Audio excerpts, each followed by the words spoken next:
চতুর্মুখী ঝড়ের মধ্যে অন্তত 4টা ঝড় তো এই মুহূর্তে এক্সিস্টই করছে রেমাল ছাড়াই। বেনজির ঝড়, আজিজ ঝড়, ডয়েচে ভ্যালের ওই যে ডকুমেন্টারি যেখানে শান্তিরক্ষা মিশন আমাদের সেনাবাহিনীর সদস্যরা বা অন্যান্য আইন শৃঙ্খলা রক্ষাকারী বাহিনীর সদস্যরা যেতে পারবে কি পারবে না সেই ঝড়। আর একটা হচ্ছে একজন এমপি ভারতে খুন হওয়া এবং সেটার এখনো পর্যন্ত কোনো তার লাশ বা কোনো আলামত উদ্ধার করতে না পারার এবং মিডিয়ায় নানান রকমের গল্প ছেড়ে দেওয়ার যে ঝড়। ফলে এই 4টা ঝড়ের চতুর্মুখী ঝড় অলরেডি এক্সিস্ট করছে।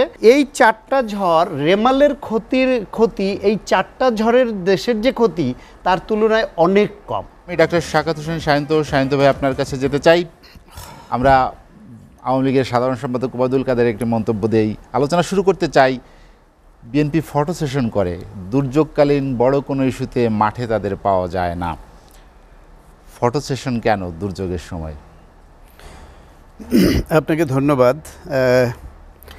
আসলে এই যে রেমালে আমাদের উপকূলীয় অঞ্চলের এবং আশপাশের জেলাগুলোতে যে ব্যাপক ক্ষয়ক্ষতি হয়েছে, জানমালের ক্ষতি হয়েছে এবং ইতিমধ্যে অন্তত 10 জনের প্রাণহানির খবর পাওয়া গেছে, তাদের রুহের মাগফিরাত কামনা করছি এবং ক্ষতিগ্রস্ত পরিবারের প্রতি সমবেদনা জানাচ্ছি।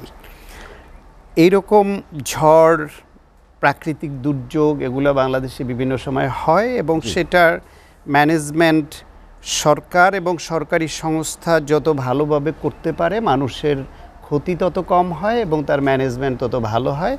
সেইখানে সরকার এবং সরকারি প্রতিষ্ঠানের সঙ্গে সহায়ক শক্তি হিসেবে কাজ করে বিভিন্ন জনপ্রতিনিধি, বিভিন্ন রাজনৈতিক দল, সামাজিক সংগঠন এবং বিভিন্ন পর্যায়ে ব্যক্তিরা। সেই ক্ষেত্রে এগুলো হচ্ছে এডিশনাল বা সহায়ক শক্তি। মূল ভূমিকাটা সরকারকে করতে হয়, কারণ সরকারের কোষাগারে আমরা এই ম্যানেজমেন্টের জন্য আগাম ট্যাক্সের টাকা জমা দিয়ে রাখি। এই ম্যানেজমেন্টের জন্য মন্ত্রণালয় আছে, এই ম্যানেজমেন্টের জন্য বাজেট বরাদ্দ আছে এবং ওই বাজেটের টাকাটা আমার আপনার বা ওই যে যারা ক্ষতির মুখে পড়েছে প্রত্যেকের টাকা। সুতরাং এই দায়িত্বটা সরকারের। সরকার করা মানে দেশের প্রতিটি মানুষ করা। সরকার ওই দায়িত্বটা নিতে হয়, জনগণের টাকা দিয়ে তারা এই ব্যবস্থাপনা করবে এবং তারা অন্যদেরকে আহ্বান করবে সহযোগিতা করবার জন্য এবং যে যার সাধ্যমতো করবে। সুতরাং এইটা নিয়ে আগ বাড়িয়ে এই কথাটা বলার অর্থই হচ্ছে এইটাকে নিয়ে একটা কূট রাজনীতি চালু করা, একটা আগাম মন্তব্য করে। আপনি আজকে ঝড় হয়েছে, শেল্টার আশ্রয় কেন্দ্রে শেল্টার নিবে, সবাই আশ্রয় নিবে, আসবে। এখনও তো অন্য দল ব্যক্তির যে সহযোগিতা সেটা তো মানে এই ডিজাস্টারের পরে তাদের খাদ্য, পানীয়, চিকিৎসা অনেক কিছুর দরকার হয়, সেটা মুখ্য বিষয়। সেটা তো এখনও দেখার সুযোগ হলো না। তা আগ বাড়িয়ে এটা করার অর্থ হচ্ছে এটা নিয়ে একটা বাজে রাজনৈতিক যে কালচারে দেশে সবসময় চলে সেই দিকে এটাকে ছুড়ে দেয়া। আর আপনি যদি এই দেশের এই যে ঝড়ের বিএনপি পাশে দাঁড়ায় না বা অমুকে পাশে দাঁড়ায় না, দেশের ক্ষতি হচ্ছে, এই ঝড়ের কথা বলেন, বাংলাদেশে তো আসলে ঝড় শুধুই রেমাল না, দেশকে ধ্বংস করার জন্য চতুর্মুখী ঝড় চলছে। চতুর্মুখী ঝড়ের মধ্যে অন্তত 4টা ঝড় তো এই মুহূর্তে এক্সিস্টই করছে রেমাল ছাড়াই। বেনজির ঝড়, আজিজ ঝড়, ডয়েচে ভ্যালের ওই যে ডকুমেন্টারি যেখানে শান্তিরক্ষা মিশন আমাদের সেনাবাহিনীর সদস্যরা বা অন্যান্য আইন শৃঙ্খলা রক্ষাকারী বাহিনীর সদস্যরা যেতে পারবে কি পারবে না সেই ঝড়। আর একটা হচ্ছে একজন এমপি ভারতে খুন হওয়া এবং সেটার এখনো পর্যন্ত কোনো তার লাশ বা কোনো আলামত উদ্ধার করতে না পারার এবং মিডিয়ায় নানান রকমের গল্প ছেড়ে দেওয়ার যে ঝড়। ফলে এই 4টা ঝড়ের চতুর্মুখী ঝড় অলরেডি এক্সিস্ট করছে। এই 4টা ঝড় রেমালের ক্ষতি এই 4টা ঝড়ের দেশের যে ক্ষতি তার তুলনায় অনেক কম। কারণ এই 4টার মধ্যে দেখেন আপনি যে এমপি খুন হয়েছেন মর্মান্তিকভাবে এবং তার দলের লোক, তার দলের নেতার ভাই, তার বন্ধু, তা দ্বারা এবং স্মাগলিংয়ে যুক্ত হয়ে যেসব সংবাদ মাধ্যমে এখন আসছে, সেই রকম একজন ব্যক্তিকে আওয়ামী লীগ প্যাট্রোনাইজ করে নেতা বানিয়েছে। যত অনৈতিক, আপনার যত বেশি দুর্নীতিতে যুক্ত, যত অমানবিক, তাদেরকে তত সামনে নিয়ে আসে। করোনার সময় জালিয়াতি করে যারা ধরা খেয়েছে তাদেরকেও ছাড় দেয়, যারা আপনার এইরকম দুর্নীতি করে তাদেরকেও ছাড় দেয় এবং প্যাট্রোনাইজ করে, ভালো ভালো পদে দেয়, এমপি বানায় নমিনেশন দেওয়া, সেই একটা কাহিনী সেটা আছে। এটা হচ্ছে রাজনৈতিক কালচার এবং খারাপদের হাতে নেতৃত্ব ছুড়ে দেয় যে দেশের ক্ষতি করা। বেনজির আহমেদ পুলিশের আইজিপি থাকা, র্যাবের মহাপরিচালক থাকা, ডিএমপি কমিশনার থাকা অবস্থায় এই দেশের গণতন্ত্র এবং মানবাধিকারের প্রশ্নে যতটা ক্ষতি করেছেন, এইরকম ক্ষতি বাংলাদেশের আর কোনো আইজিপি করেছেন বলে এখনও কেউ বিশ্বাস করে না।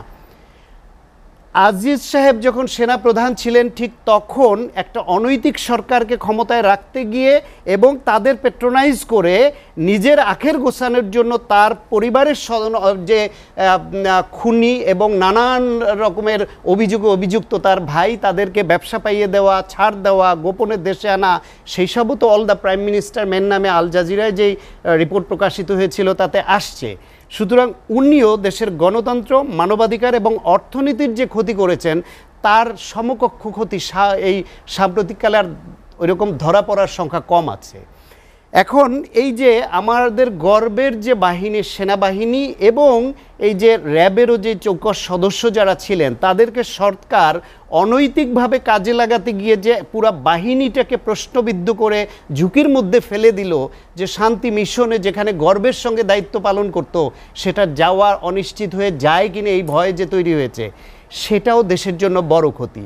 এখন এই যে ৩-৪ জনের যে ঘটনা আপনি দেখছেন, আজকে যে বেনজিরের এই ১,০০০ কোটি টাকা, ২,০০০ কোটি টাকার সম্পদ, ১৩৩ দলিল, ৮৩ দলিল, ১৪৫ বিঘা জমি, নানান কাহিনী যে বেরোচ্ছে, এটা টিপ অফ দ্য আইসবার্গ একজন ব্যক্তির।